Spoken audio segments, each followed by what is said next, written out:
Muito boa noite, sejam muito bem-vindos, seja muito bem-vinda, seja muito bem-vindo a mais uma gravação do nosso podcast Physio Insight, um projeto onde eu falo o que você tem para ouvir na lata, doa quem doer, sempre baseado nas melhores evidências científicas disponíveis. E hoje a gente vai falar um pouquinho sobre hérnia de disco e vamos convidar 3 super profissionais, né? Doutora Fabiana Krause, de Santa Catarina, doutora Alice Ohana, de Rondônia, direto de Porto Velho, e doutor Pablo da Mata, do Rio Grande do Norte. A gente vai convidar esses 3 super profissionais para falar um pouquinho com vocês a respeito das principais diretrizes, dos principais guidelines, das principais evidências científicas a respeito da avaliação e do tratamento da hérnia de disco, beleza? Vamos ver se nossos convidados já entraram. Mandei o convite.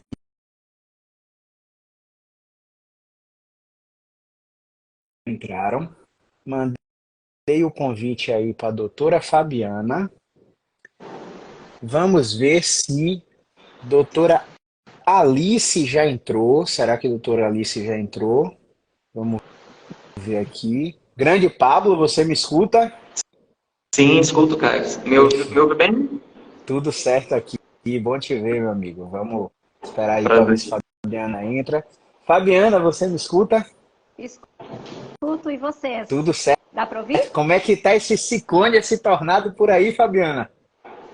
Eu passei o dia rezando para não faltar energia para noite. Mas tá tudo seguro aí na sua região, né? Tá, bastante vento ainda, bastante vento. Bastante vento, né? Beleza, mas graças a Deus que tá tudo certo com você aí. Tá tudo certo. A Alice acabou de entrar, vamos lá, tava quase chamando ela. A Alice, mandei o convite aí para você, Alice, só aceitar e a gente já começa, tá? Vamos ver se o áudio de Alice fica ok. Grande Alice, seja muito bem-vinda. Você me escuta? Noite. Tudo certo com o áudio? Tudo certo. Tá me escutando bem? Estou escutando também. Maravilha, que bom que todo mundo chegou, que bom que deu certo. Vamos nos apresentar aqui para o nosso público, né, para a nossa audiência. Então, primeiro eu quero que vocês me digam, aí a gente vai definir sempre as mulheres primeiro, tá, Pablo? Quero que vocês me digam quem são vocês, de onde vocês são e quais são suas experiências profissionais. A palavra é de vocês, tá? Quem vai primeiro, vamos lá, Fabiana. Vai lá, Fabiana, por favor. Então tá. Boa noite, meu mestre Caio, meus colegas, Pablo, Alice e pessoal que está assistindo a gente aí. Eu sou a Fabiana Krause, eu sou aqui do Paço de Torres, Santa Catarina. Eu já atuo aí como fisioterapeuta há uns 7 anos, né? E trabalho bastante desde o início com a questão musculoesquelética e agora eu venho me aprofundando mais ainda no tratamento das dores crônicas. Então, abraçando aí mais esse desafio, estudando para poder ajudar mais ainda os nossos pacientes. Maravilha. Alice, por favor. Oi, boa noite para vocês, para todos que estão assistindo. Né? Prazer agora ver vocês, conhecê-los. Eu sou aqui de Porto Velho, né, Rondônia, aqui no norte, bem distante de todos. Tenho 2 anos de formada, né? Sou nova aí na área, comparada a vocês, que já tenho aí uma bagagem, né? De início eu trabalhava bastante com a parte de terapia manual e nesse último ano, né, fazendo os cursos voltados aí para o atendimento da área musculoesquelética, focando nessa parte de coluna. Maravilha. Grande Pablo, por favor. Boa noite, Caio. Boa noite, meninas. Tudo bem? Fabi, Alice. Prazer. Primeiro agradecer, viu, Caio, pela oportunidade. É um prazer grande estar aqui com você, com as meninas, grandes profissionais, enfim, que é sempre bom compartilhar, né? Tentar trazer aqui um pouquinho do que eu sei e aprender também, porque todo encontro é uma forma de, toda troca é uma forma também de conhecimento. E, enfim, agradecer pelo espaço, Caio. Para quem não me conhece, eu sou o Pablo, eu moro aqui em Natal, Rio Grande do Norte, Nordeste. Diferente da Fabi, é uma região que frio é raríssimo.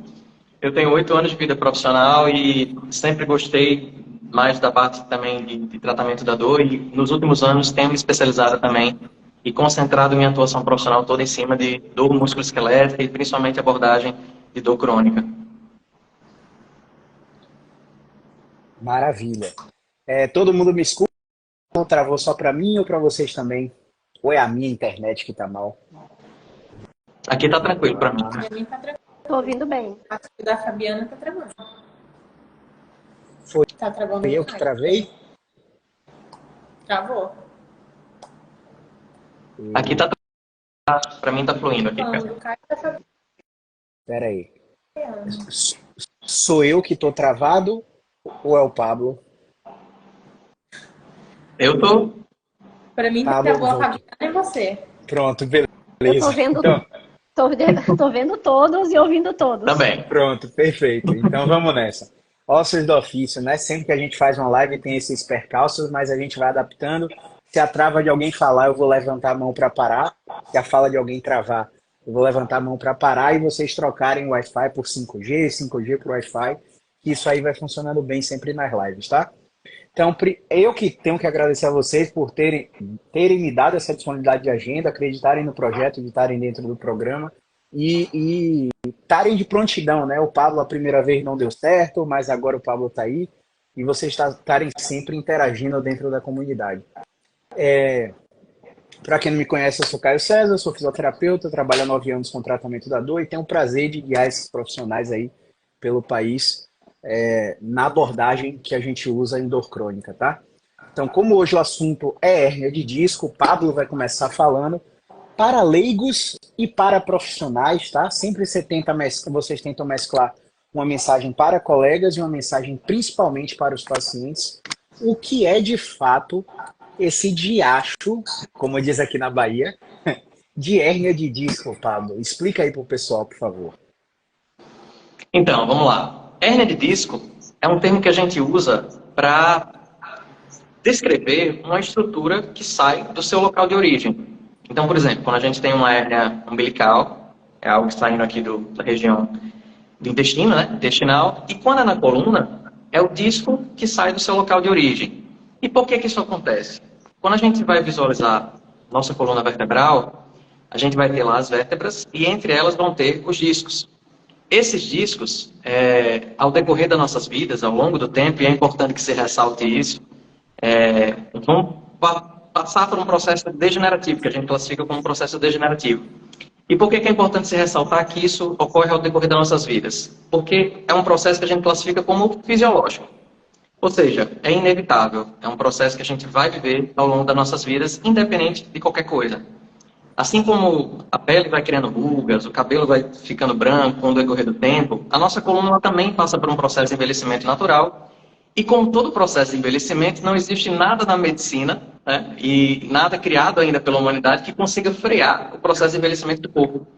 E é importante sempre se frisar isso, porque muitas vezes a gente acha que é algo grave ou até mesmo de grandes proporções, quando a gente entende que é um processo puramente fisiológico.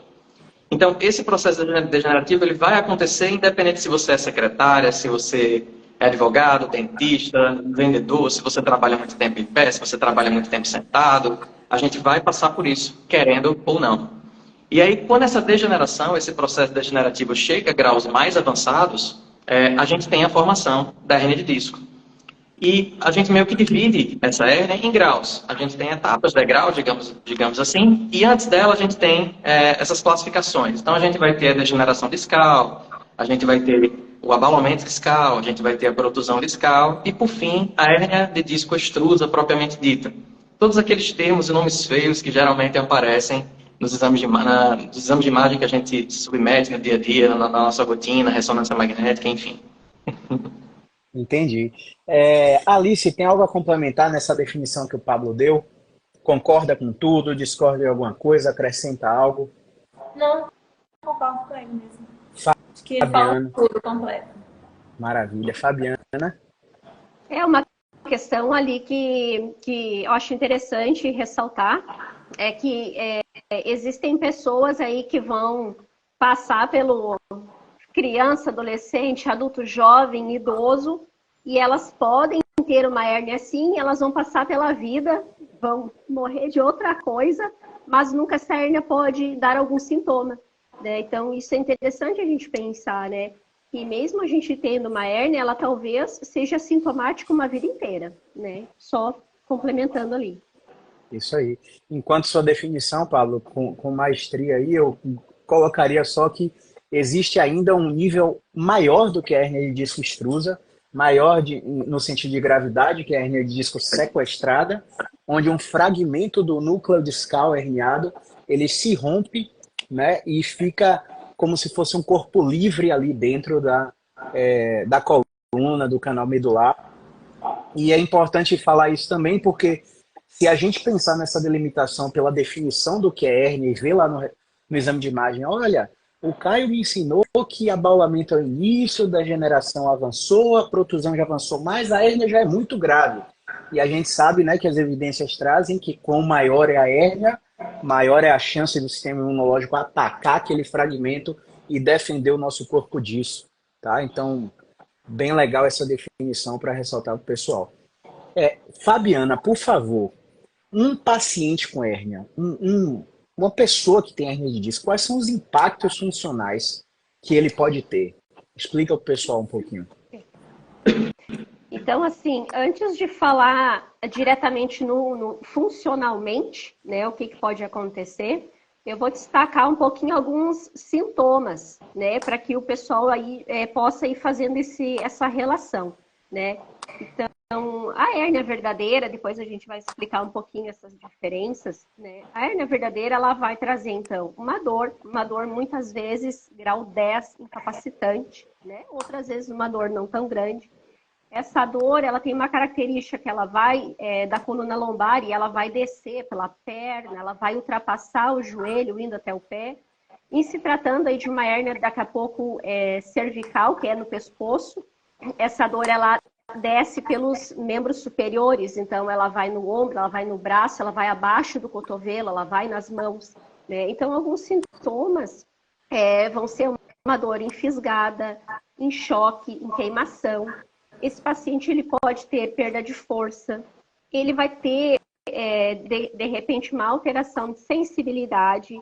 O que é isso? O toque da calça desse paciente na perna direita e na perna esquerda ele já é diferente, ele sente diferente. Né? Nos braços também, o toque da camisa, da jaqueta, ele vai sentir isso diferente. Né?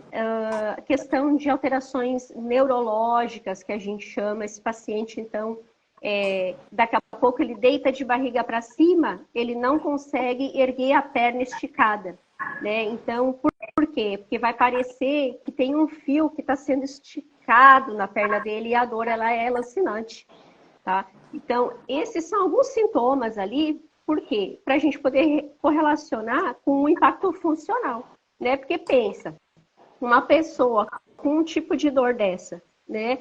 Funcionalmente, no dia a dia, dependendo da rotina da pessoa, ela pode interferir em várias atividades, das mais simples, né, às mais complexas.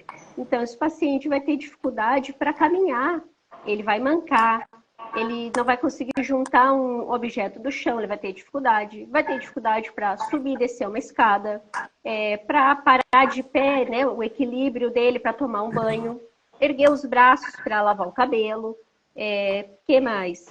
Dirigir, né? Ou ficar muito tempo sentado, estudando, um estudante, ou muito tempo de pé, alguém que precisa trabalhar de pé. Então, a funcionalidade, o dobrar a coluna para frente, né? Pegar um filho no colo. Então, são diversas as atividades, né? Que elas podem estar sendo interferidas ali por conta da hérnia. Por quê? Por causa desses sintomas que eu mencionei anteriormente, né? Outra coisa é a questão da descarga do peso, né? Então, vamos supor que esse paciente ele tem uma dor lombar e essa dor é irradiada para a perna direita. Então, ele já não consegue descarregar o peso totalmente nessa perna direita e mesmo sem perceber, daqui a pouco ele está mancando, né? Então, está adotando comportamentos diferentes porque o corpo quer defender da dor, né? Então, acho que por aí é isso ali, né? Que funcionalmente pode estar influenciando esse paciente. Maravilha. A Alice tem algo a complementar nessa fala da Fabiana? assim, essa parte de limitação funcional, né, de incapacidade, que ela é bastante limitante, ela reflete muito na parte social, que é o que mais incomoda o paciente, né? Porque muitas vezes ele não vai se incomodar em caminhar, em descer uma escada, mas vai refletir de forma negativa quando ele não conseguir passear com o filho, né? Dançar, sair com a esposa. Isso é o que mais influencia, né? Porque acaba gerando muita ansiedade. Maravilha. Pablo, tem algo a complementar, Pablo? Não, acho que é isso. Acho que a Fabi e a Alice definiram bem. E pegando o gancho aí no que a Alice falou, eu acho que é, na verdade, o principal motivo de procura pelo nosso trabalho, né? A incapacidade. Eu acho que muitas vezes o paciente até pode tolerar a dor, mas a incapacidade é o que leva ele a procurar a assistência e a ajuda. E essa limitação exacerbada é que faz a gente tem as maiores sequelas, principalmente a nível de contexto emocional, né? Porque, de fato, é algo que afasta o paciente das atividades de rotina, muitas vezes do trabalho. Com esse sentimento, eu estou com uma querida paciente aí presente, acompanhando a gente, que está passando por uma situação dessa, nesse momento. Queria até mandar um abraço para ela aqui, a Vanessa. E, enfim, eu acho que é por aí. Eu acho que as meninas definiram bem. A incapacidade é o que mais pesa, acima de tudo, para o paciente. Com certeza. A Vanessa não poderia estar em mãos melhores aí em Natal, tá, Vanessa? A Alice destacou um ponto do contexto social que a gente gosta sempre de enfatizar muito para o paciente, né? Porque dor por dor, o paciente vai lá e toma um analgésico, compra uma dipirona, compra um anti-inflamatório na farmácia, consegue um contato médico para prescrever um opioide, mas quando essa dor começa a gerar incapacidade, afetar o contexto social, o contexto emocional, aí realmente, como diz aqui na Bahia, o buraco é muito mais embaixo, tá? Mas, continuando com a nossa sequência, Pablo, eu queria que você falasse para o pessoal aí agora, dentro desse cenário todo que a gente já demonstrou do que pode afetar um paciente com hernia de disco, quais são as opções que esses pacientes têm hoje no mercado para tratar essa condição? Vamos lá. Caio, a gente tem algumas opções aí, e a principal delas é um tratamento especializado. Esse tratamento especializado passa pela fisioterapia musculoesquelética, onde esse paciente ele vai ter, que é importante também salientar que em média essa demanda é 4% do que a gente recebe hoje com dor de coluna, né? Com essas crises realmente de hernia de disco. Esse paciente vai ser submetido a um tratamento especializado com fisioterapia musculoesquelética em um acompanhamento ali médio de 6 meses, onde não necessariamente ele vai ter encontros com o fisioterapeuta diário, pelo contrário, muitas vezes ele vai começar com um número X de sessões e vai passando esse acompanhamento no decorrer do processo, ao decorrer do tratamento, na verdade, né? Além da fisioterapia, a gente tem muitas vezes associado a ação médica com o médico da dor, que nada mais é do que um anestesiologista, onde esse anestesiologista vai passar para esse paciente muitas vezes um bloqueio simpático, um bloqueio interlaminar, um bloqueio transforaminal, para que a gente consiga controlar essa dor e o paciente tenha uma maior tolerância aos exercícios propostos pela fisioterapia. Só que a gente, além desses fatores, a gente tem muitas vezes algumas barreiras de recuperação nesse processo. Porque a dor, propriamente dita, ela gera processos como medo, como pânico, como ansiedade, como depressão, como insônia. E essas barreiras de recuperação fazem o paciente amplificar a dor e perpetuar ela. E aí a gente precisa muitas vezes trazer para esse tratamento a assistência e o suporte de uma psicóloga, de um profissional da psicologia.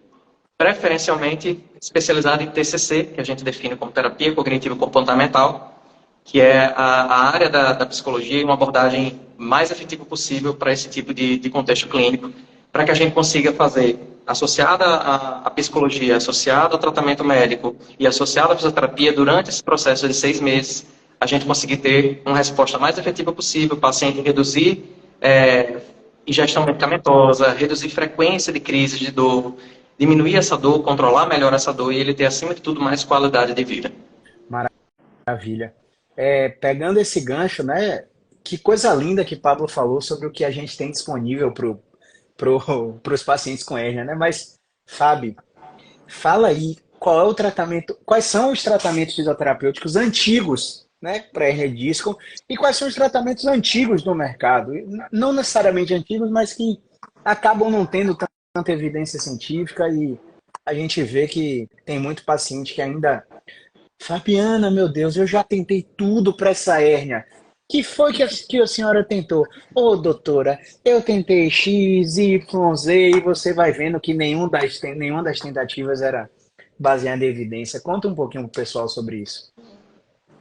Pois infelizmente, né? Infelizmente, a gente vê que essa prática ainda acontece bastante, né?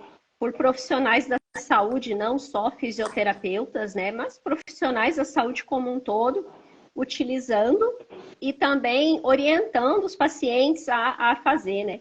Então, antigamente, uma coisa que era muito forte era o repouso, né? Então, a pessoa começava com uma dor, logo de imediato as pessoas ganham até aquele atestado, né, longo de trabalho, 15, 20 dias, para não ir trabalhar, então era recomendado um repouso absoluto, né? E se acreditava que quando vinha a crise, essa pessoa, uma das coisas que ela precisava evitar era a movimentação, né? Devido a essa crença de que o movimento é que estava, então, piorando essa crise, essa pessoa.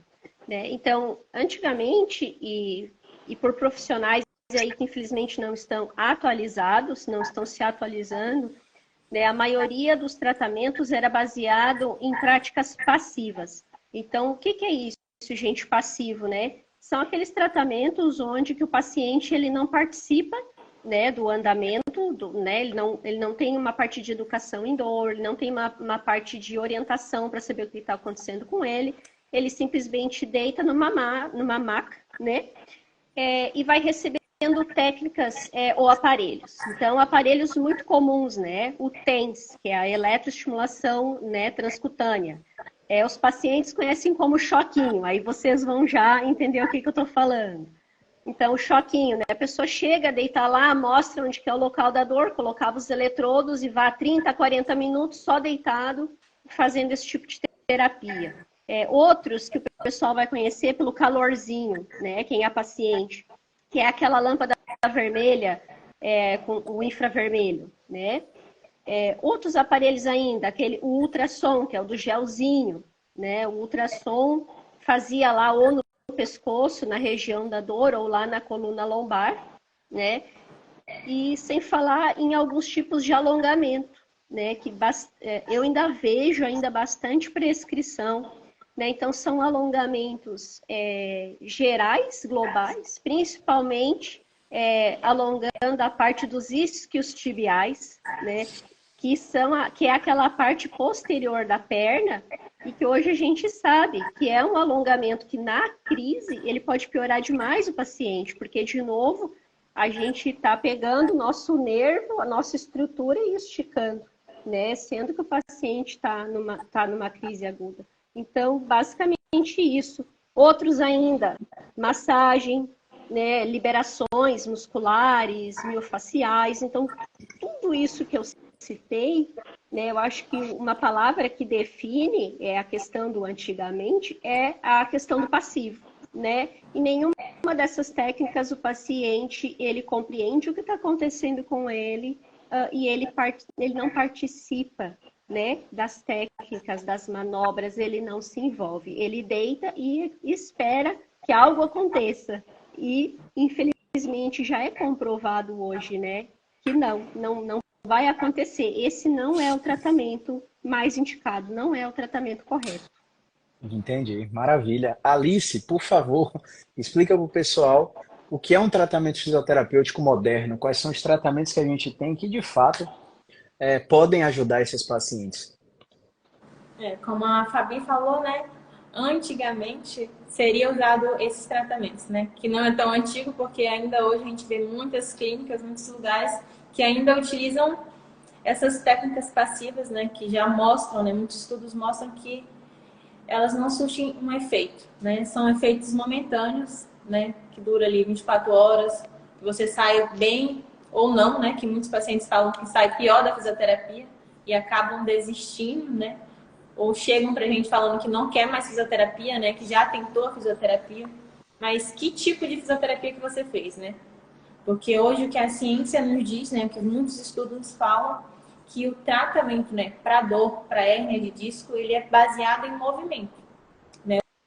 O tratamento moderno, ele é com movimento. Então, a gente deve focar, né, em exercício, né, em prescrição de exercícios, em exposição a movimentos, movimentos que você apresenta a limitação, que você está com capacidade.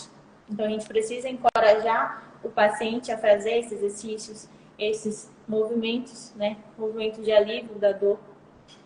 Em muitas situações, como o Pablo falou, a gente precisa incluir a terapia comportamental, né?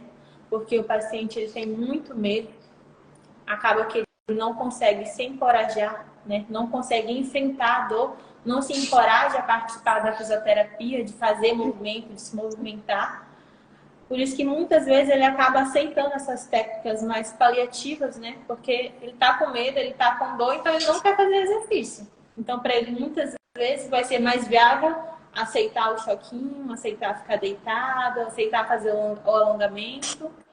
E aí não ver uma melhora significativa, né? Culpa a fisioterapia, não consegue buscar outros meios, não consegue realizar a terapia, né? Não quer enfrentar, não quer buscar outras ajudas.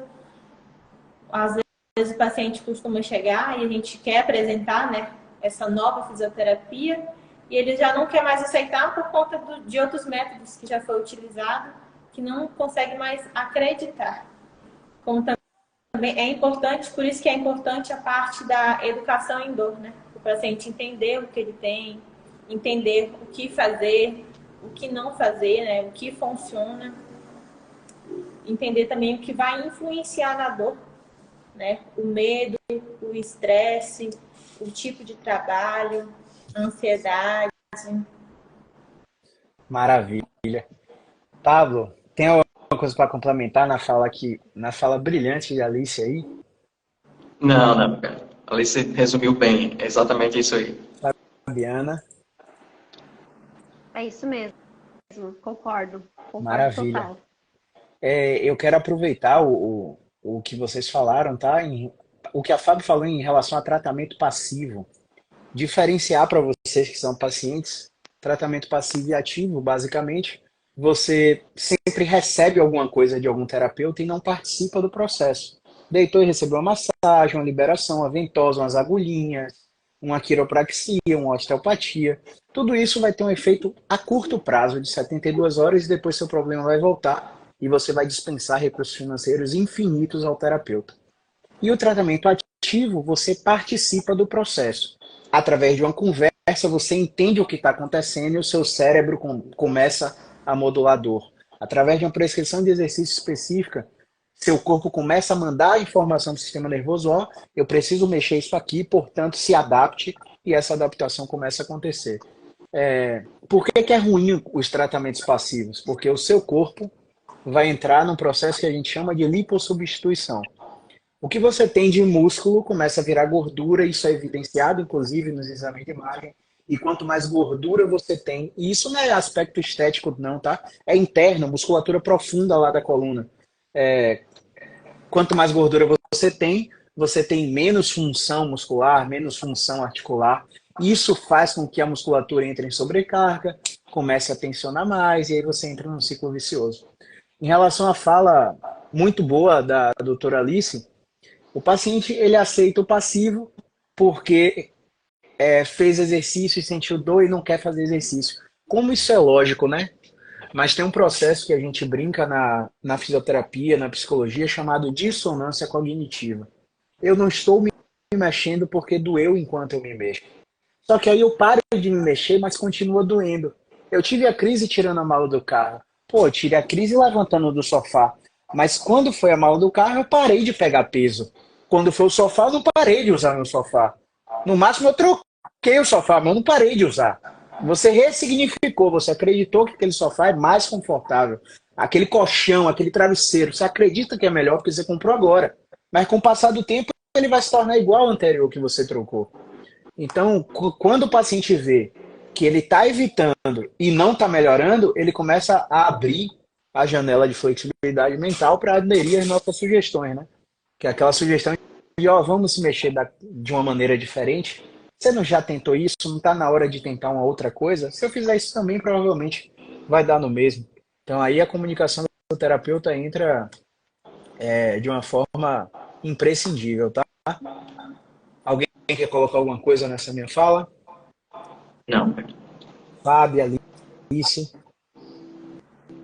Eu vejo assim que essa parte, né, da terapia mais passiva, a maioria são analgésicas, né? O TENS. Todo mundo quer o TENS porque vai sair de lá sem dor, né? E mesmo sendo um tratamento da parte mais antiga, né, que não tem efeitos, resultados a longo prazo, a parte da terapia de hoje, moderna, né? Mesmo com os estudos da ciência, mesmo sendo exercícios, né, de controle de movimento, terapia mecânica, mesmo sendo exposto de uma forma gradativa, ainda assim, quando realmente é uma hérnia de disco, né, quando realmente está tendo uma compressão nervosa, o tratamento moderno, ainda assim, ele vai ser um resultado a longo prazo, né, porque é um tratamento mais longo, ali de 3 a 6 meses, né, você não vê resultado rápido, é uma dor intensa, né, incapacitante, então você não vai na fisioterapia e vai sair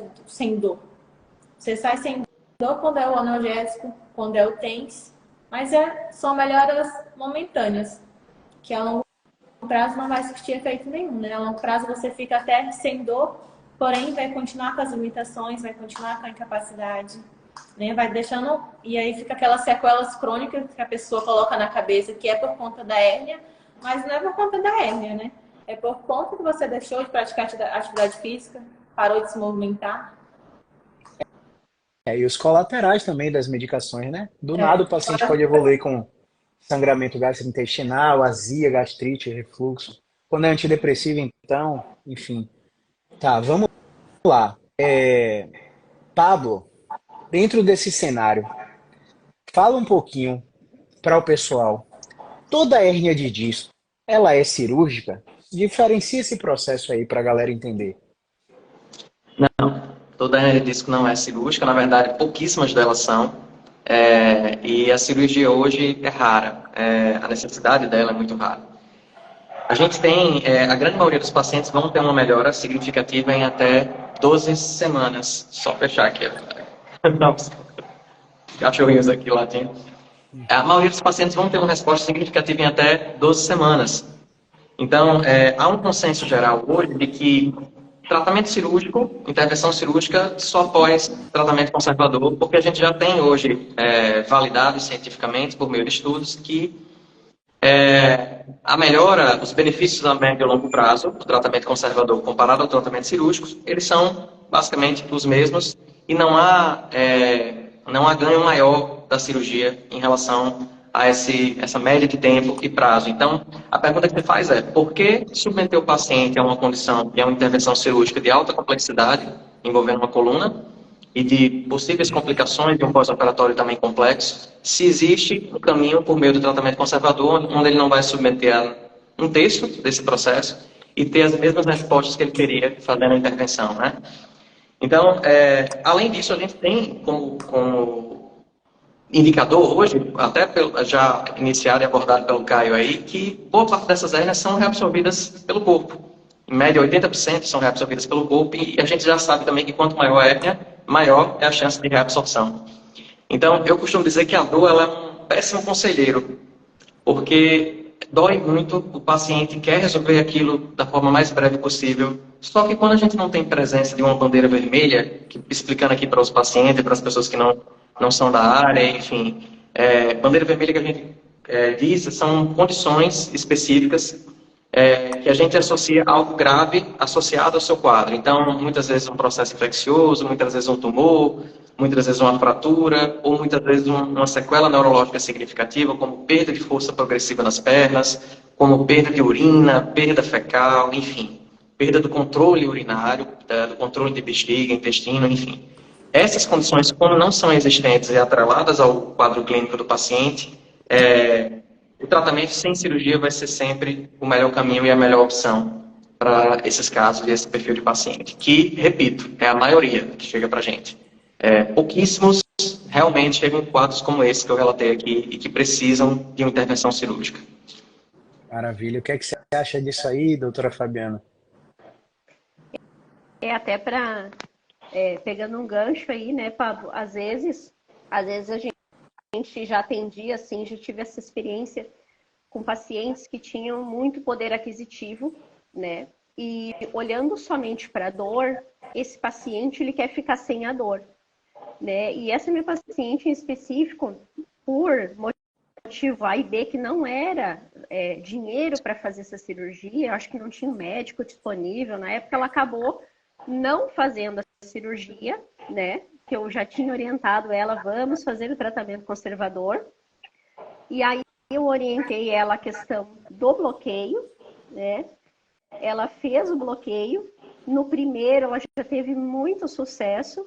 Então, dentro de 15 dias, aquela classificação dela, que era uma radiculopatia, ela alterou, né? Então, às vezes, essa pressa de resolver, né, ela acaba atrapalhando, né? E às vezes o paciente que porventura pode estar numa fila do SUS esperando uma cirurgia, ele acaba sendo beneficiado porque ele acaba fazendo um tratamento conservador nesse tempo, acaba passando por esse período de história natural, que é o prognóstico de cada classificação que a gente dá, né?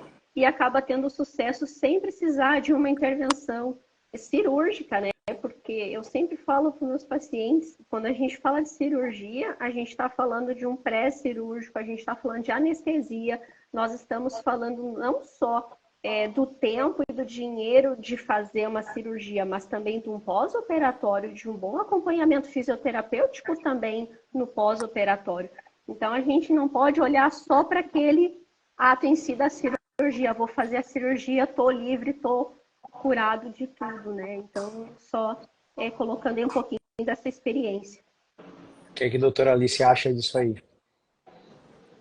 Realmente é isso, né? O paciente, ele vê como um resultado sendo mais rápido, porém, também tem um lado que muitos médicos não pontuam isso, né? Que também pode haver a falha cirúrgica, né? Você se expor a um risco de cirurgia e ainda assim não obter o resultado que desejava. Exatamente. Isso aí é a síndrome da falha cirúrgica, né? Eu estava projetando os slides da mentoria semana que vem e eu tava botando um artigo do The Lancet mostrando justamente isso, que a primeira abordagem tem de 10 a 40% de chance de falha. 10 a 40%, tá? A segunda abordagem tem apenas 30% de chance de melhora. A terceira abordagem apenas 15% e a quarta abordagem apenas 5%. Semana retrasada eu recebi um paciente com 11 cirurgias de coluna. Então, a justificativa para operar tem alguma coisa errada no seu corpo e nós vamos corrigir. Só que essa coisa errada não surgiu do nada, seu corpo já se adaptou a ela. Corrigir essa coisa errada não é garantia que você melhore. Você vai até tirar a hérnia, vai tirar. Só que dor é sensação, emoção e pensamento. E aí, quem é que vai trabalhar o seu pensamento? Cara, não estou entendendo. Quando você está na crise, eu já ouvi de pacientes, meu Deus, eu vou morrer. E a gente sabe que uma crise de coluna não mata ninguém. Eu vou morrer, eu vou morrer, eu vou morrer. Calma, respire fundo. Eu preciso ouvir de você, testar você. Eu vou morrer, eu vou morrer, eu vou morrer. Nessas condições eu não tenho como te atender. Eu vou ligar para sua filha para ela te dar o suporte. Assim que você se acalmar, a gente vai repetir essa sessão. Porque a dor, a crise gera um pensamento automático. Esse pensamento gera um sentimento. Esse sentimento muda o seu comportamento. Como assim, Caio, mudou o comportamento? O jeito que você pisa não é mais igual. O jeito que você senta não é mais igual. O jeito que você pega um copo de água não é mais igual. O jeito que você veste a camisa, a calcinha, a cueca, não é mais igual. E essas adaptações vão mudando a forma do seu cérebro.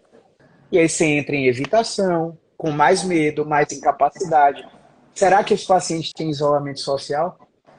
Será que ele vai para a festa da amiga que convidou no sextou aí agora, na crise? Não, ele quer ficar em casa, porque ele não quer ser o chato da parada. E o isolamento social gera um humor depressivo e isso reforça todo o ciclo de dor, de evitação, né? Então, o que vocês diriam aí, já fugindo do roteiro um pouquinho, né? O que Pablo explicou muito bem, mas o paciente está para escolher a cirurgia, a fisioterapia, e ele está no terceiro mês de fisioterapia, teve, sei lá, 10, 20% só de resultado, ou não teve resultado ainda. A gente sabe que isso vai se prolongar por 6 meses a um ano. E ele, eu quero operar porque eu já estou há 3 meses com você e não está melhorando e está muito inflamado, velho. O que vocês falariam para ele, Alice?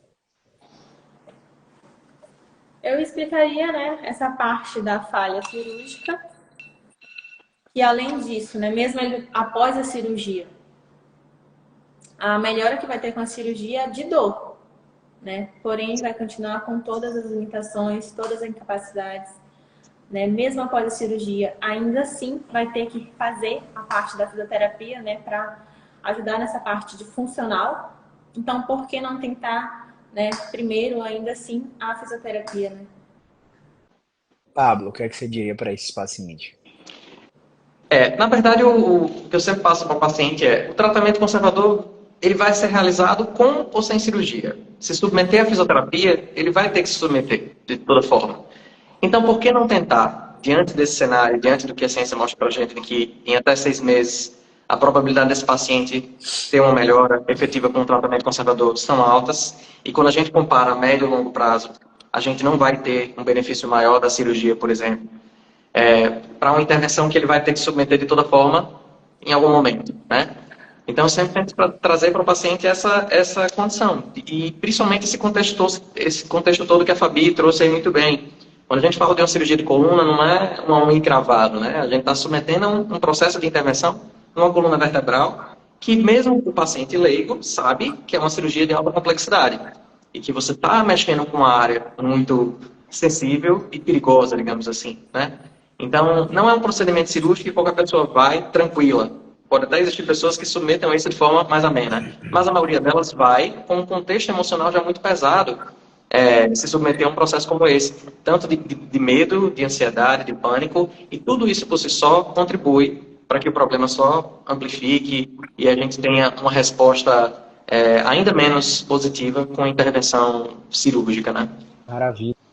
Fabiana? Eu sempre explico essa questão, né, dos estudos também científicos, né, colocando como que o paciente vai estar após um ano e meio, os que fizerem e os que não fizeram cirurgia. Né? Eu sempre explico muito bem essa parte, porque geralmente o paciente, quando ele chega para nós na fisioterapia, ele não teve essa orientação. Então, alguns chegam a falar assim, ué, mas pode dar errado, né? Porque a crença é tão grande na cabeça do paciente que aquilo ali é a solução definitiva.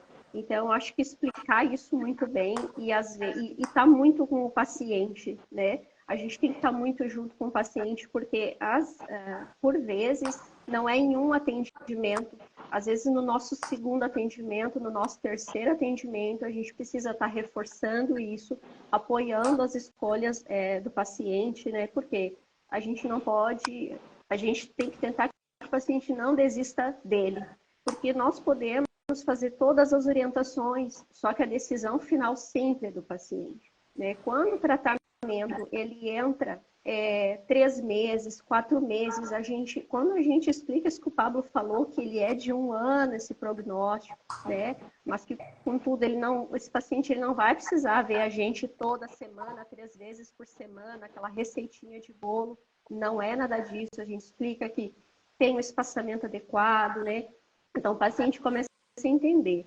E a outra questão ali seria, de repente, para acompanhar esse paciente nessa caminhada, a questão da psicologia, né? A gente orientar, se esse paciente tiver condição de ter um acompanhamento também com o psicólogo, né? Porque esse paciente, ele está sentindo dor, ele está afastado já da vida, né, social ou de trabalho, ele de repente não está dormindo bem, ele está mais irritadiço, né, por conta de, né, perde sono, fica mais irritado, então isso vai virando uma bola de neve e os fatores eles vão se envolvendo uns com os outros. Então nessa parte, um acompanhamento, né, psicológico também eu costumo orientá-los. E, cara, vê que louco. Eu não sei se vocês conseguem ver minha tela aqui, mas esse aqui é o paper do Lancet mostrando a transição de uma dor aguda para uma dor crônica, especificamente na questão dos pacientes pós-operatórios, né? E é muito engraçado porque o paciente chega com essa crença que vocês comentaram muito bem aí, de que a cirurgia é a última instância, já tentei tudo, não tem mais nada, vou ter que operar, como se fosse a última instância de hierarquia. E existem vários fatores de risco que predizem insucesso na cirurgia. O gênero, infelizmente, uma cirurgia numa mulher é muito mais arriscada do que no homem. A idade, quanto mais avançada, pior é o prognóstico. O nível educacional, que às vezes você está operando um cara com alto poder aquisitivo, que tem um nível de escolaridade, mestrado, doutorado e tem discernimento para entender o processo, você está operando lá no SUS, está atendendo um paciente do SUS que não tem o nível de conhecimento para entender como as coisas funcionam, e isso é um fator de risco. Obesidade, fumo, dor crônica antes da cirurgia, ter passado de 3 meses antes da cirurgia, ansiedade, depressão, catastrofização. Que diabo é catastrofização, Caio? O mínimo estímulo, o paciente já amplifica tudo, né? O paciente ele já pensa o pior cenário possível e nesse pior cenário ele nunca vai saber lidar. Então a gente precisa entender que quando a gente sabe dos riscos e informa esses riscos para os pacientes, a gente lava nossas mãos, como a Fabiana falou. A decisão vai ser sempre do paciente. Seu trabalho é informar. Se o paciente decidiu operar, boa sorte a ele. Você vai ter que ver ele de novo depois. Vamos seguir o tratamento pós-operatório, mas o paciente vai carregar aquela decisão para o resto da vida. E não que seja o fim do mundo, tá? Esse ano já tiveram 3 que eu precisei encaminhar para o ortopedista e eles precisaram ser submetidos à cirurgia. Um continua com dor, os outros 2 estão 70% e 80% melhor, respectivamente. Mas isso é para menos de 4% do total de casos. Menos de 4% do total. Beleza? Agora, sabe, por que todo paciente deveria escolher prioritariamente a fisioterapia para iniciar o tratamento de uma condição de dor secundária à hérnia de disco? Então, vou citar aqui alguns benefícios, né, que o paciente ele tem quando ele procura direto um fisioterapeuta, né? Lembrando que o profissional fisioterapeuta ele é um profissional de primeiro contato, né? Então, o paciente que está nos ouvindo tem dor, ele não tem necessidade de passar em nenhum profissional antes para procurar o fisioterapeuta para ser avaliado, né? Ao fazer isso, passando por um profissional fisioterapeuta musculoesquelético especializado, ele vai estar economizando tempo e dinheiro, né? 2 coisas bem importantes, né? Dinheiro, porque ele vai evitar uma série de exames que talvez vão estar sendo feitos de uma maneira precoce, né?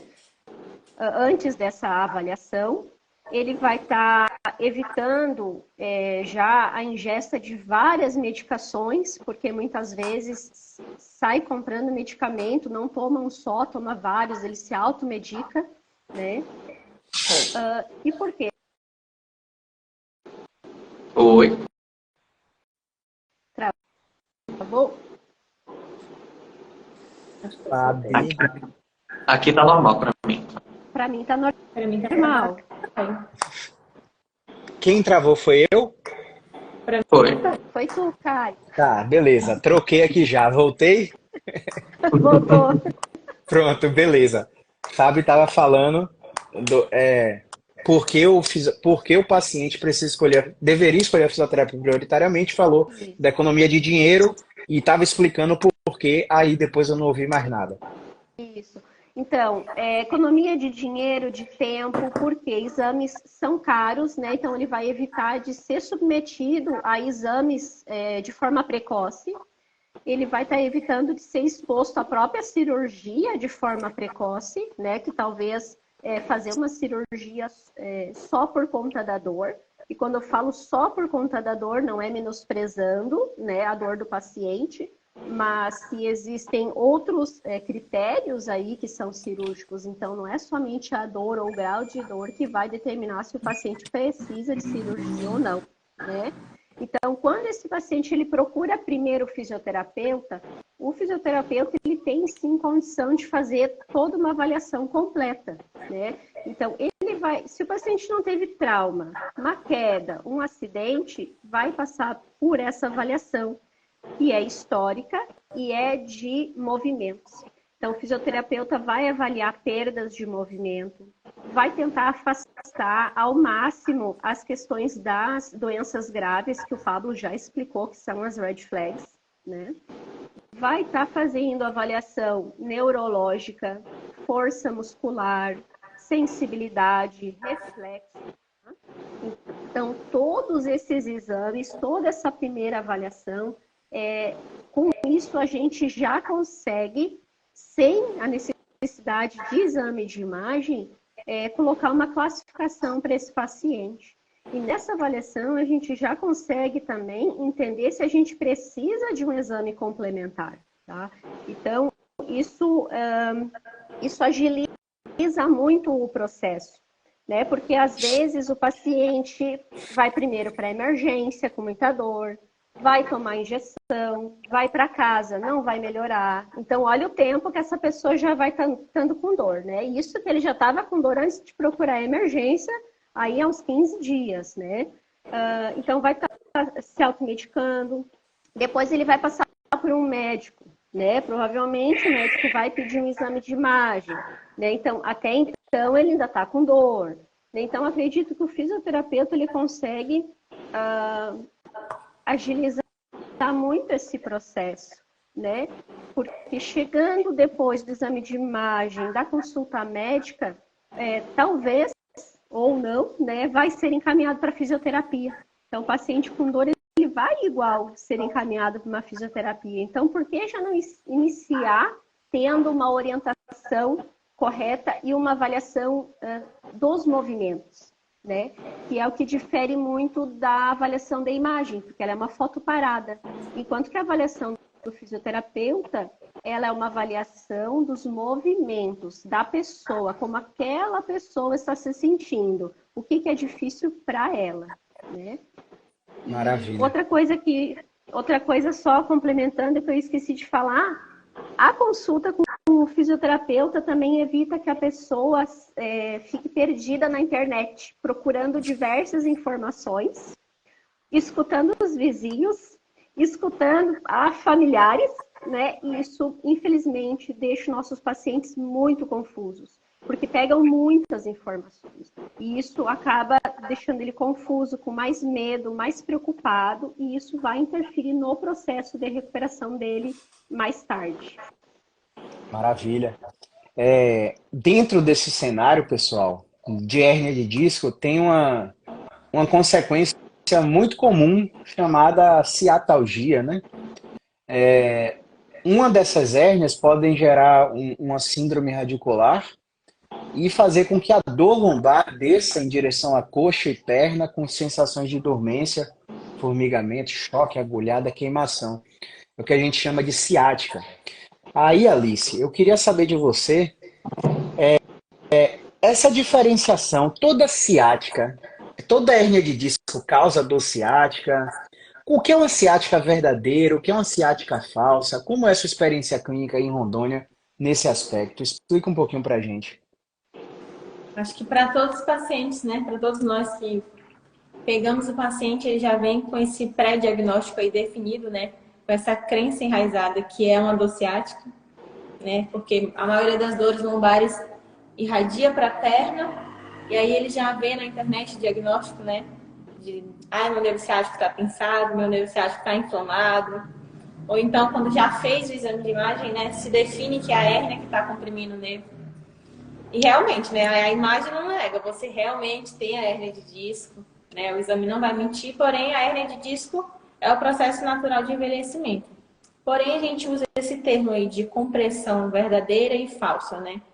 uma compressão verdadeira que realmente está sendo provocada pela hernia de disco, né, que está comprimindo o nervo ciático, ela vai ser uma dor mais intensa, né, que vai abaixo da perna, né, que principalmente ali na região da panturrilha, né, da batata da perna, dos pés, você sente muita dor nessa região, né. Tem paciente que não consegue pisar no chão por conta da dor nos pés, que sente muita dor, um choque, dormência, formigamento, né, ao realizar algum movimento, até mesmo de baixar ali a cabeça, né, já dá aquele choque na perna, nos pés.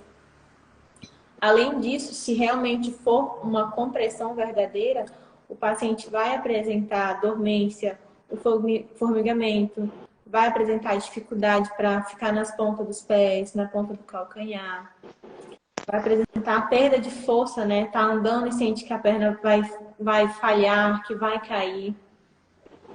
Esses sintomas são de compressão nervosa, né? Na compressão nervosa, você não consegue ter o alívio da dor com o ibuprofeno, com o Tosulax. Você não consegue dormir bem, você acorda durante a noite porque se mexeu e aí vem aquela dor e choque na perna.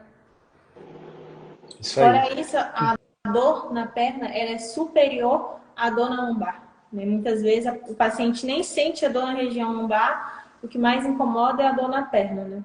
Isso aí. Tanto que na cirurgia, muitas vezes, some a dor na perna, mas continua a dor na lombar e o paciente volta para a fisioterapia querendo melhorar a dor na lombar após a cirurgia. Isso aí. Já na compressão falsa, né, o paciente sente dor na região lombar, às vezes sente dor na região do glúteo, da coxa, só que já é uma dor mais fraca, né? Já é uma dor mais intermitente, que às vezes tem dia que não dói, tem dia que dói. Consegue, já toma um ibuprofeno, um Tosulax, já passa até 2 dias sem dor e depois volta. Isso sim é uma compressão falsa, né? Você tem a hernia de disco, porém ela não está comprimindo o nervo. E existem vários outros tecidos e estruturas que podem gerar dores referidas distantes da coluna, que não são o tecido neural, né? Não é o nervo femoral, não é o nervo ciático. E eu diria aí, pessoal, que a principal diferença é que na compressão nervosa verdadeira, o cara não consegue levantar a perna reta e nada do que a gente faz recupera essa habilidade.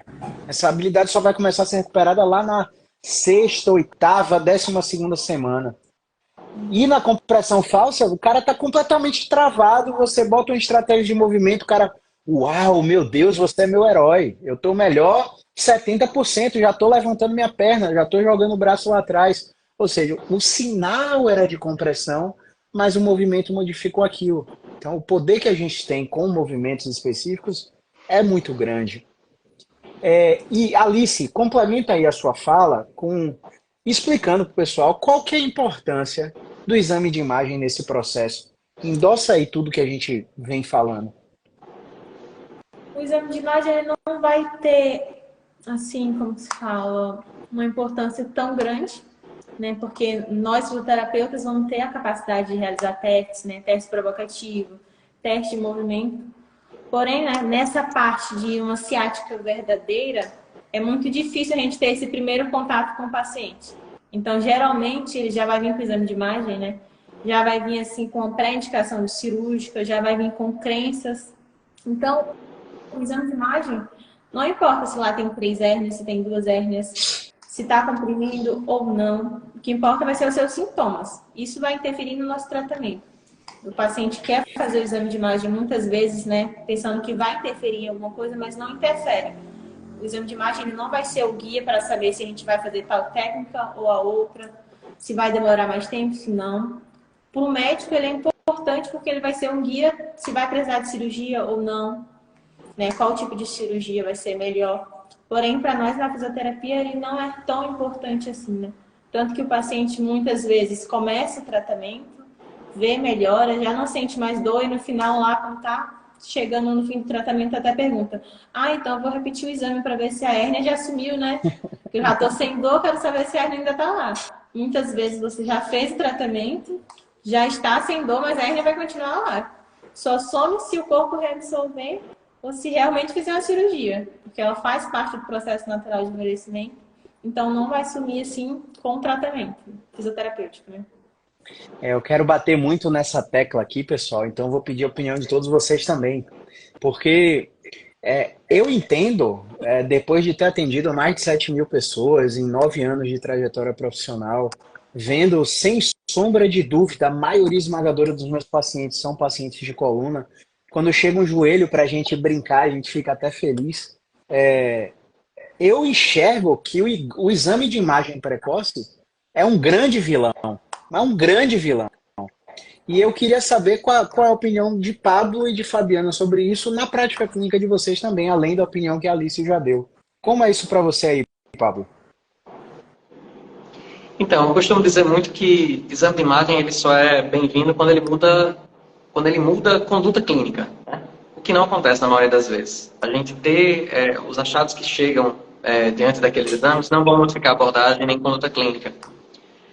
E na maioria das vezes esses exames causam o que a gente denomina e chama como informação nocebo, que nada mais é do que o consumo de informações equivocadas por parte do paciente, porque por mais que o médico também transmita essas informações muitas vezes, e aqui não generalizando, né, porque existem médicos e médicos, assim como fisioterapeutas e fisioterapeutas, né, muitas vezes o paciente ele vai ter acesso àquele laudo antes, vai procurar aqueles termos ali na internet, vai jogar todos aqueles termos, inclusive que a gente abriu aqui a live falando, né, protusão, abaulamento, que são geralmente os termos mais comuns encontrados em exames de imagem, ressonância magnética.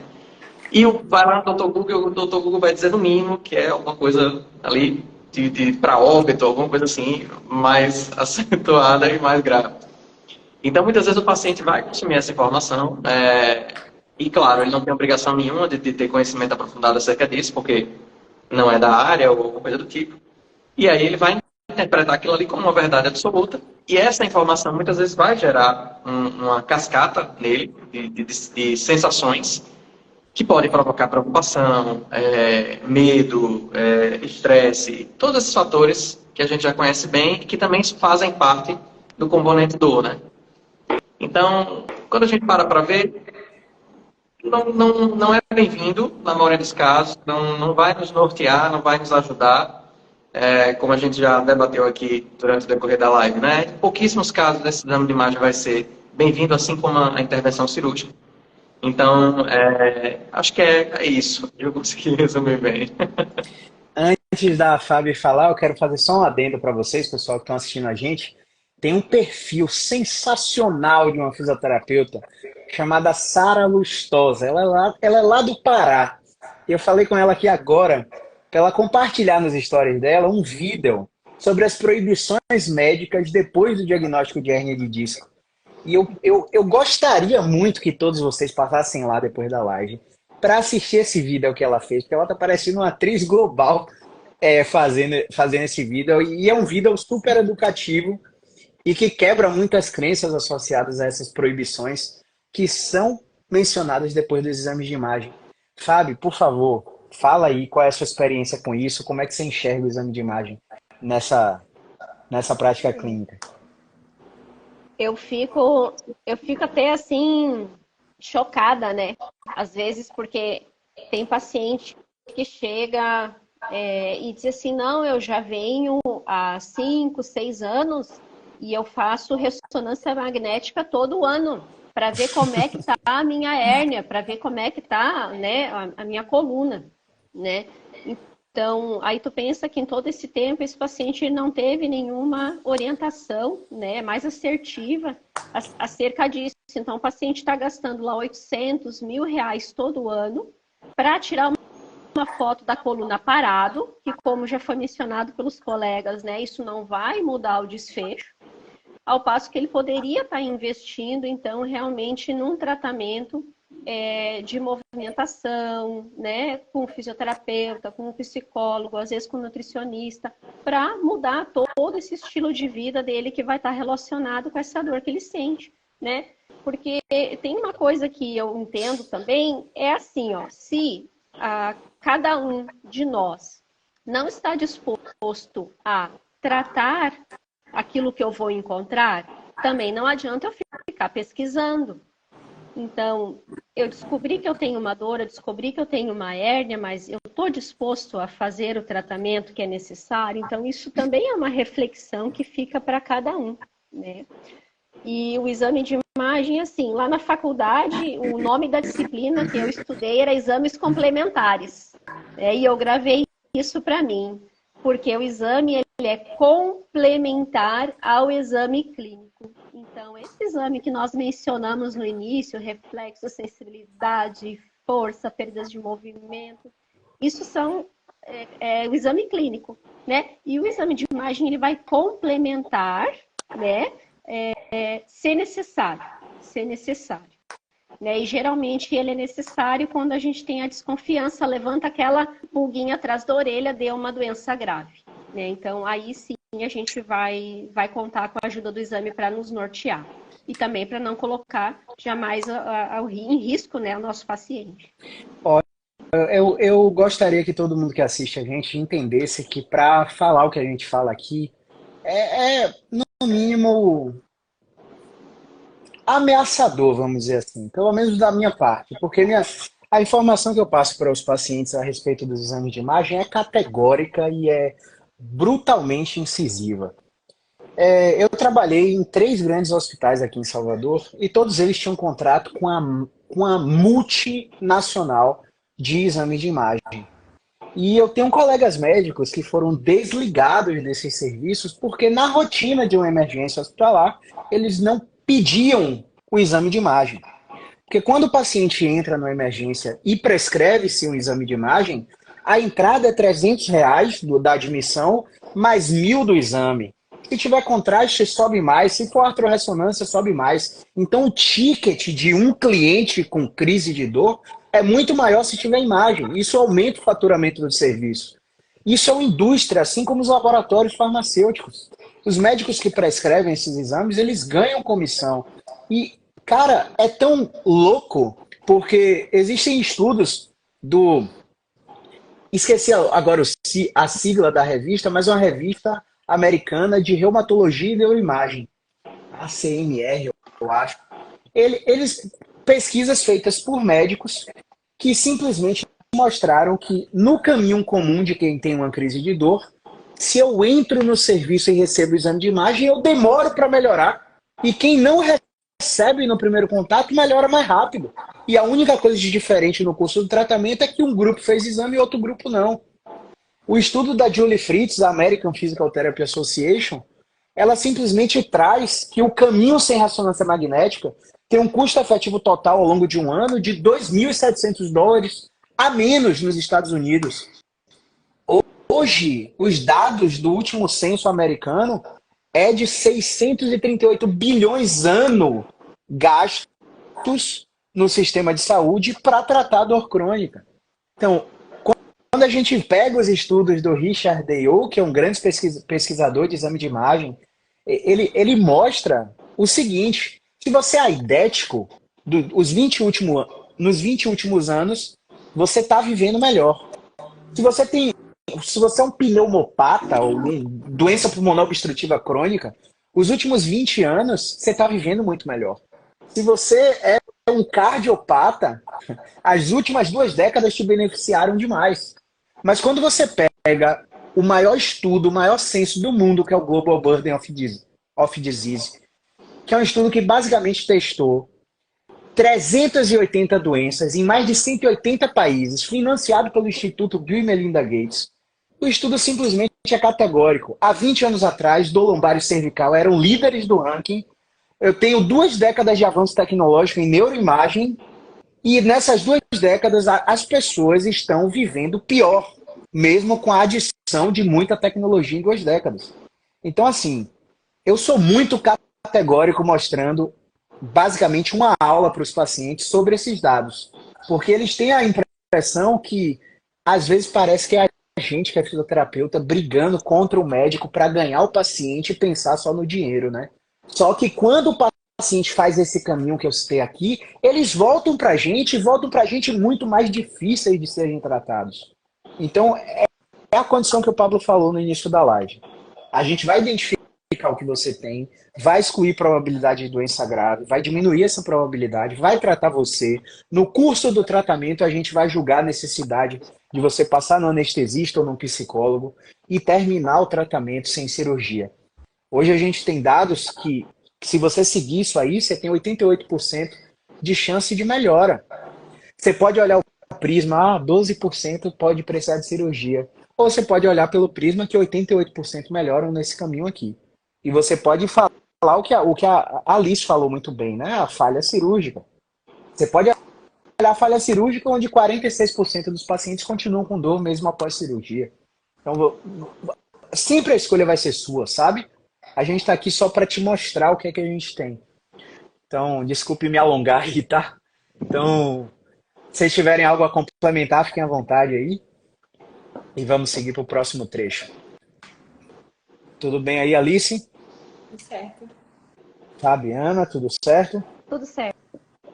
Pablo, quer complementar alguma coisa? Certo, é. Maravilha, então vamos nessa. Ó, Pablo, quais são as crenças mais comuns dos pacientes que têm hérnia de disco lá no exame de imagem? O que é que esse paciente chega dizendo para você? Perfeito. Eu separei aqui algumas, geralmente algumas colocações que eu recebo muito no consultório, né? Eu até anotei aqui para lembrar de falar todas. A primeira delas é algo grave acontecendo ou vou morrer, que é aquela abordagem que o Caio falou no início, né? Quando a gente já entende que, diante inclusive de tudo que foi falado aqui até então, que na maioria das vezes, pelo contrário, nada grave acontecendo ali. Muito pelo contrário, né? Existe um problema e que esse problema tem uma solução e que passa muito longe de ser algo de grande magnitude ou de gravidade, né? Minha coluna é frágil, é algo que eu também recebo muito de consultório. Eu não posso fazer nada que minha coluna pode dar problema, enfim. Quando a gente entende hoje que a coluna é uma estrutura extremamente potente, forte, a mais potente do corpo humano, e que é seguro se mover. Não há perigo, não há problema nenhum nisso. Não posso pegar peso, não posso fazer atividade física ou atividade de impacto, correr. A gente já entende também hoje que o oposto é o verdadeiro. Você pode submeter a qualquer atividade física que você se sinta confortável em fazer. Você pode se submeter a atividade de impacto. Você pode correr, porque a gente já entende e já sabe também por meio de estudos que a atividade de impacto e corrida, por exemplo, gera uma hidratação maior ao disco e a gente consegue ter benefícios em cima dessas atividades, dessas intervenções. E, por fim, repouso é bom. Quando a gente também já entende que repouso é péssimo. Isso era algo também que entrava muito na fisioterapia antiga, né? Na abordagem antiga que a Fabi trouxe aí também em um determinado momento. Antigamente se pregava muito isso, que repouso era a solução para esses pacientes. E a gente entende hoje que, na verdade, ele é um dos maiores venenos. E quando a gente submete a repouso, as chances do seu tratamento falhar, ou da sua melhora falhar, elas são imensas. E esse paciente, na verdade, ele tem que fazer o inverso. Percorrer um caminho de movimento ativo, de abordagem ativa e tratamento ativo. Isso aí. Alice, como é que é isso aí em Rondônia? O paciente... Sabe aquele momento que você está avaliando o paciente está contando tudo, aí o paciente solta uma pérola, você, meu Deus, ele acredita nisso? E ele acredita naquilo. Como é que é isso aí em Rondônia, Alice? Explica um pouquinho pra gente. Aqui é bem forte as crenças, né? Até, acho que na segunda-feira eu peguei um Uber e ele estava indo ao médico com os exames de imagem. Sim. Aí ele falou assim, o Rafis faz cirurgia. Fiz cirurgia e agora eu tô com outra hérnia, que é em crise. Mas eu tomei umas garrafadas de chá e agora eu tô bom. Fiz algumas garrafadas e tá tudo bem, já passou a dor, mas eu vou lá pra ele ver como que tá essa questão da hérnia.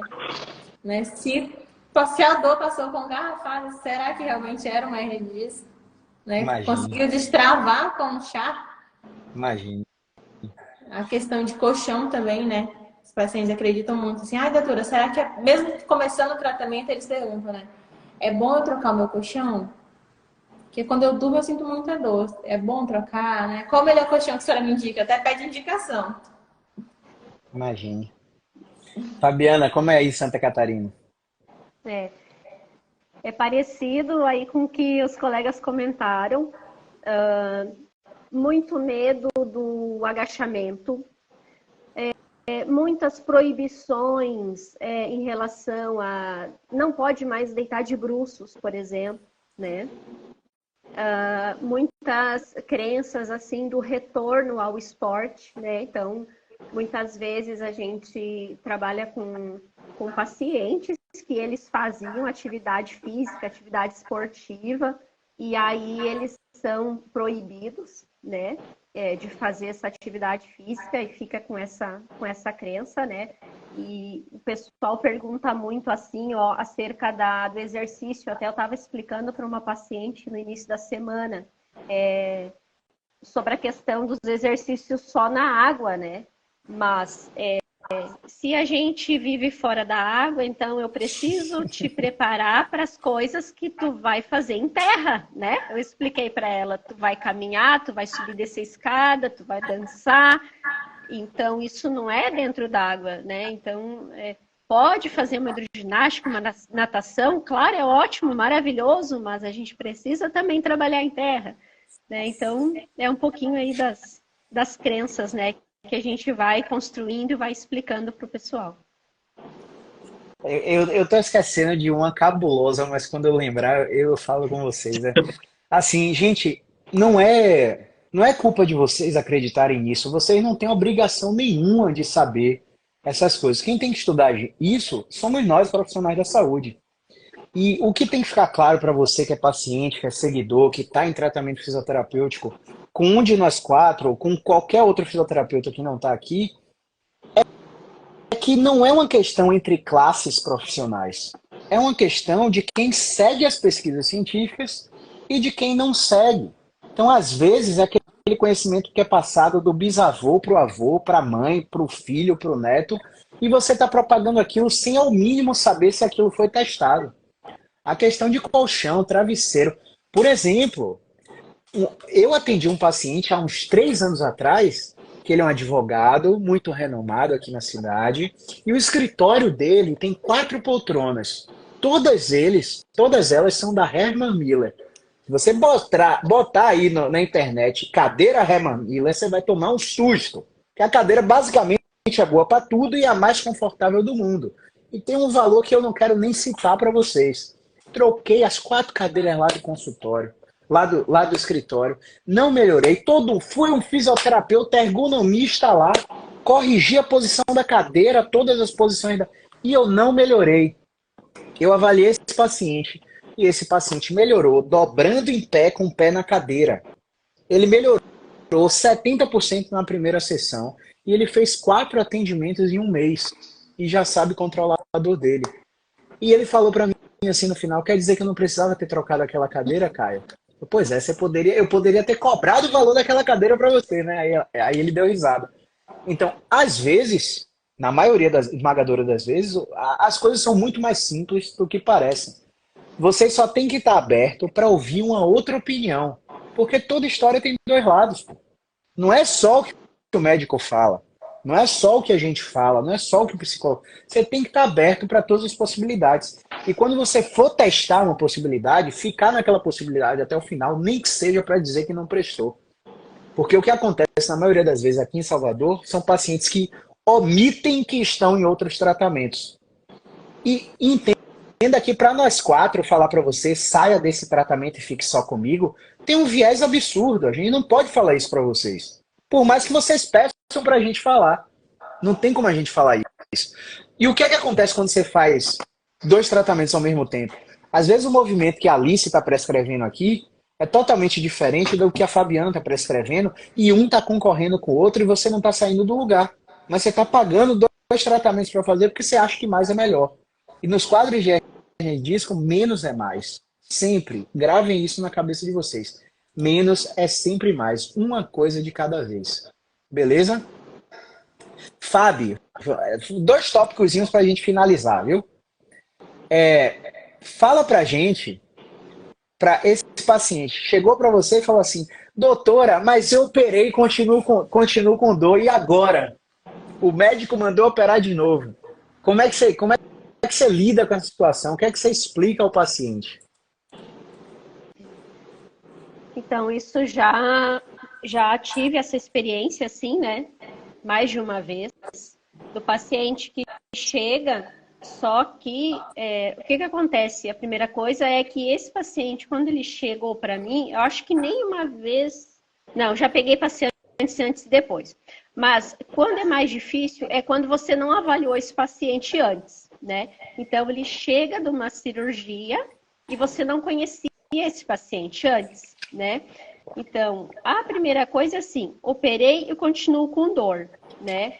Então, a gente pode refletir, a primeira coisa é que a dor, ela é multifatorial, né?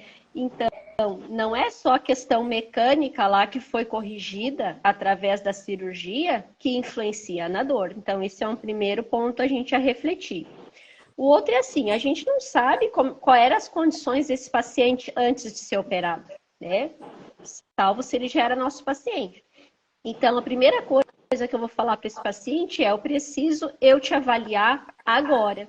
Então, não adianta eu querer olhar, né? Ou tem pacientes que chegam se culpando. Por que eu fui fazer essa cirurgia? Eu não devia ter feito essa cirurgia, né? Então, o paciente já vem abalado psicologicamente. Então, eu sempre falo assim, olha, o que está feito, está feito. Vamos avaliar agora como você está agora, quais são os movimentos agora que tem dor, o que você está fazendo, o que você não está fazendo, para a gente poder seguir daqui para frente. Então, toda aquela avaliação que eu comentei antes, neurológica, de movimentação, de sensibilidade, né? Toda essa avaliação ela vai ser feita para a gente poder tratar o paciente como um todo, mas não só a questão mecânica. A gente vai buscar identificar com esse paciente que outros fatores, né, que outros comportamentos nesse tempo foram alterados que podem estar perpetuando dor. Então, que tipo de informação esse paciente recebeu no pós-operatório? Né? Eu tenho um exemplo de uma paciente que ela chegou para mim no pós-cirúrgico e ela tinha sido, né, eu não sei qual profissional da saúde falou para ela, mas que ela não poderia mais dormir de barriga para baixo e que ela não poderia mais agachar a coluna assim sem dobrar os joelhos, sabe? Quando dobra o tronco. Então, ela não poderia mais fazer esses dois movimentos, né?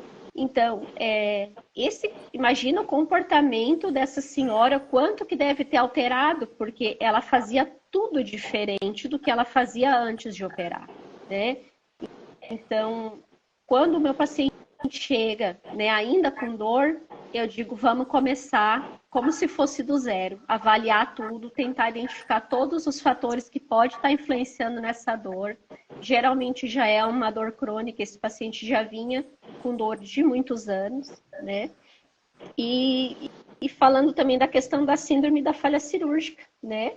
Que já foi citado aqui, né? Temos os artigos ali, eu até estava dando uma lida num artigo aqui que é de 2013. Gente, faz mais de 10 anos que a gente já sabe isso, né? Então, a nossa missão é, assim, sempre estar orientando e nas redes sociais e a cada paciente que chega para nós.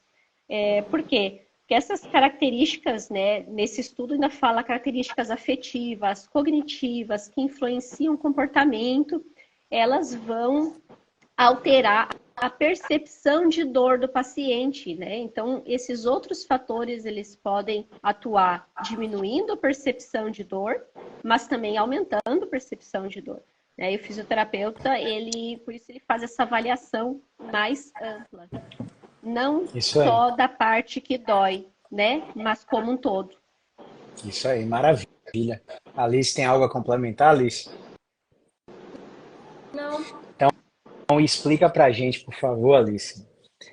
No final de tudo isso, toda essa conversa, 1h20, 23 minutos de conversa, por quê? Mas por que diacho o paciente precisa considerar fisioterapia, medicação e psicologia? Qual é a sua opinião sobre isso, Alice? Como já foi falado, né? Uma dor por hérnia de disco verdadeira, ela é muito incapacitante, né? Muito intensa.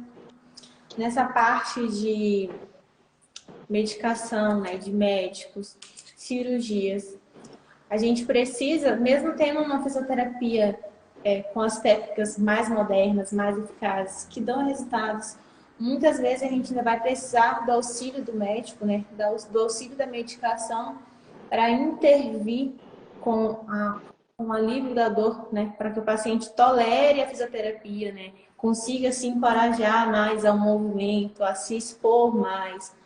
Porque muitas vezes o paciente acaba desistindo da fisioterapia pela dor e acaba escolhendo realmente a cirurgia ou ficar à mercê de medicamentos e nunca mais fazer o que gosta, nunca mais praticar uma atividade física, nunca mais fazer aquele movimento e acaba desistindo, né? Por isso que muitas vezes vai ser, sim, necessário a intervenção médica, né? Vai ser necessário uma consulta com um especialista médico anestesiologista, né? Para ele decidir se faz um bloqueio, algum tipo de bloqueio que cabe à decisão dele, para então a gente conseguir expor mais o paciente a movimento e progredir no tratamento terapêutico, né? Já essa parte psicológica, por ser uma dor intensa, por ser uma dor que gera muita incapacidade, né, funcional, que atrapalha muito a parte social, o paciente acaba ficando com muito medo, muita evitação. Pela dor, a insônia, então, secundariamente, já vai gerar muita ansiedade, né? Pela parte social, já de estar afastado do trabalho, muitas vezes.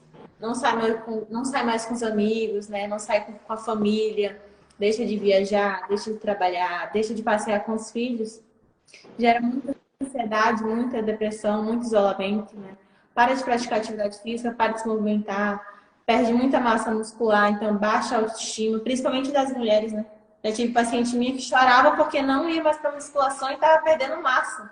Ela falou, demorei tantos anos para conseguir o corpo que eu tenho e agora eu estou perdendo tudo por conta disso.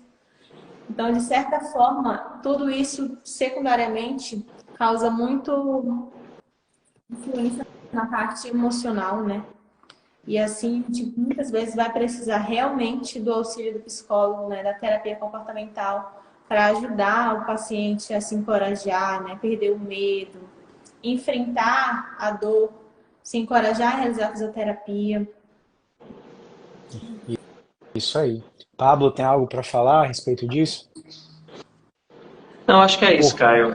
Quando a gente entende o conceito de dor ser algo multidimensional, a gente passa a abordar esse contexto clínico, independente do que seja, se é hernia de disco, ou se é uma dor mecânica, como a gente classifica na fisioterapia, uma dor de menor intensidade ou um problema de menor proporção.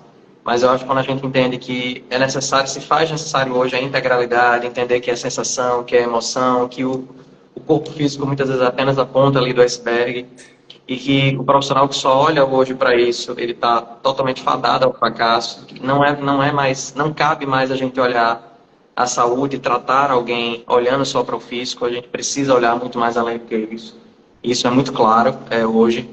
Então eu acho que enxergando por todos esses âmbitos, sabe? Por todos esses âmbitos a gente precisa ir além, entender que o ser humano realmente vai muito além daquilo que a gente vê e é preciso se tratar isso com muita responsabilidade, abordar, entender, falar sobre contexto social, emocional, falar sobre vida no geral, para que a gente consiga, aí sim, ajudar o paciente da melhor forma possível.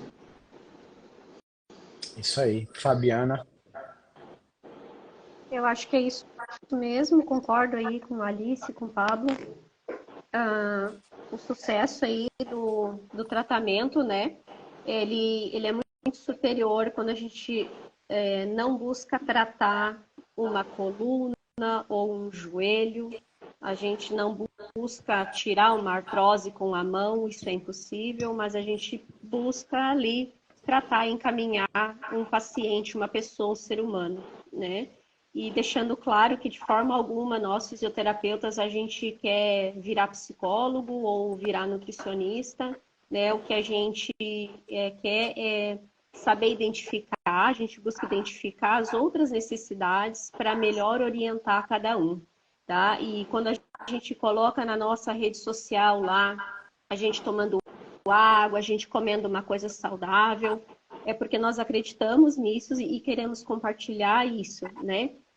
Com o máximo de pessoas possíveis. Então, cada um no seu quadrado, mas olhando o ser humano como um todo. Maravilha. Alice, onde as pessoas podem te encontrar em Rondônia? Dá aí endereço, telefone, rede social, e coloca suas considerações finais, por gentileza. As minhas considerações finais para todos os pacientes que estão assistindo, né, os que vão assistir ainda, que você não desista, né, de fazer um tratamento, de buscar ajuda. Não fique de forma passiva apenas em medicamentos, procurando apenas ajuda em medicamento, em exame, em médico. Né? Você pode viver muito melhor se você procurar ajuda de uma fisioterapia especializada em coluna. Né? Muitos pacientes querem reclamar da fisioterapia, que não dá resultado, mas você ainda pode sim encontrar uma fisioterapia que vai te ajudar, que vai te auxiliar, que vai te encorajar. Né? E eu estou à disposição, eu sou de Porto Velho, Rondônia. Eu estou localizado na zona sul de Porto Velho, na rua Pau Ferro. Quem quiser falar comigo pode entrar em contato pelo número 6993297010. A gente também faz atendimentos online, né? Então, da mesma forma que a gente trata presencial, a gente também trata online. É isso aí que eu ia perguntar. E eles precisam de fato serem de Rondônia para serem atendidos por doutora Alice?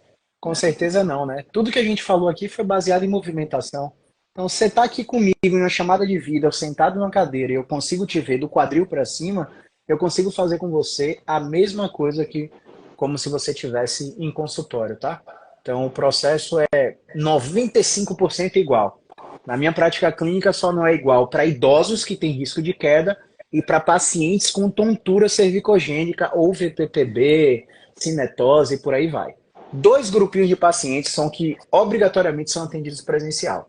Mas crise de dor, dor no joelho, dor na coluna, dor de cabeça, tratamento é por base de movimento e educação. Não precisa estar com a gente.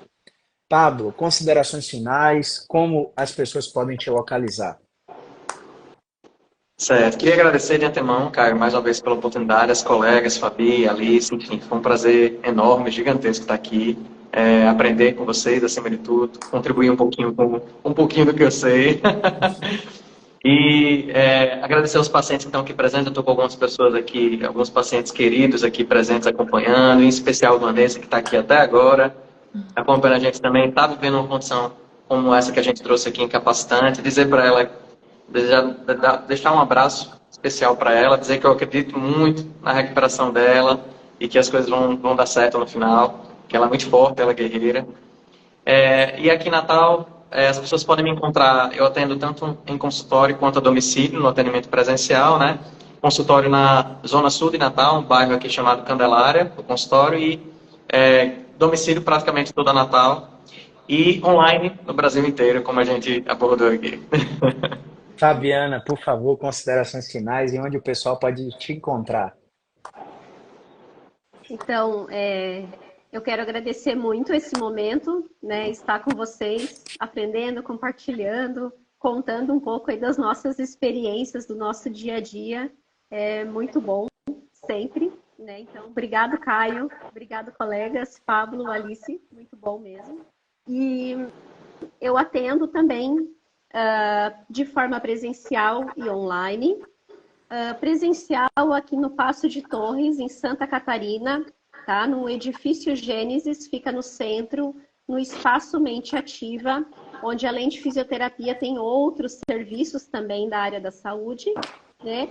E online, né, no @fisioterapeuta.fabiana.krause, vocês podem me encontrar, lá tem todos os links para conversar comigo no WhatsApp, para seguir nas redes sociais e estamos à disposição. Maravilha. Obrigado também aos colegas que estiveram aqui na live e aos pacientes. Um grande beijo. Maravilha. Eu que agradeço a presença de todos vocês, terem reservado um espaço na agenda depois de um dia de trabalho cansados para compartilhar conhecimento aí com o pessoal. Gratidão mesmo. E minhas 2 únicas considerações finais são para pacientes. Nunca esqueçam que dor tem uma definição e ela passa por sensação, emoção e pensamento. Nunca esqueça que, se tivesse inflamado, o diabo do remédio já teria dado jeito. Beleza? Grande abraço, pessoal. Movimento é vida.